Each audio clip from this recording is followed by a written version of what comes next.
जब कृष्ण राधा से इतना प्रेम करते थे तो उन्होंने राधा को छोड़ रुक्मणी से विवाह क्यों किया?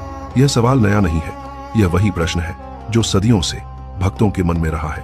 कृष्ण और राधा का प्रेम सबसे पवित्र माना जाता है, फिर भी राधा कभी कृष्ण की पत्नी नहीं बनी।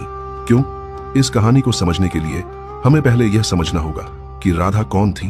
भागवत परंपरा कहती है राधा कृष्ण का प्रेम नहीं, कृष्ण की आत्मा थी।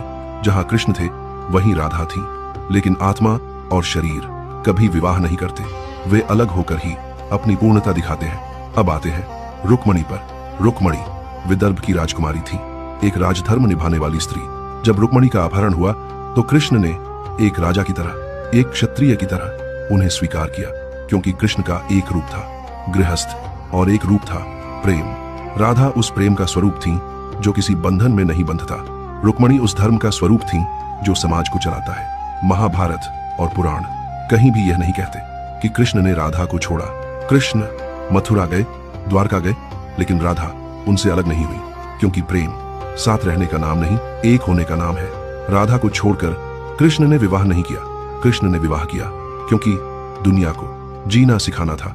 अगर कृष्ण सिर्फ प्रेम में रहते तो वे भगवान नहीं, केवल प्रेमी कहलाते, लेकिन कृष्ण ने दिखाया प्रेम और कर्तव्य दोनों साथ निभाए जा सकते हैं। इसीलिए कहा जाता है राधा कृष्ण की आत्मा है, रुक्मणी कृष्ण का धर्म है, और आत्मा को कभी छोड़ा नहीं जाता।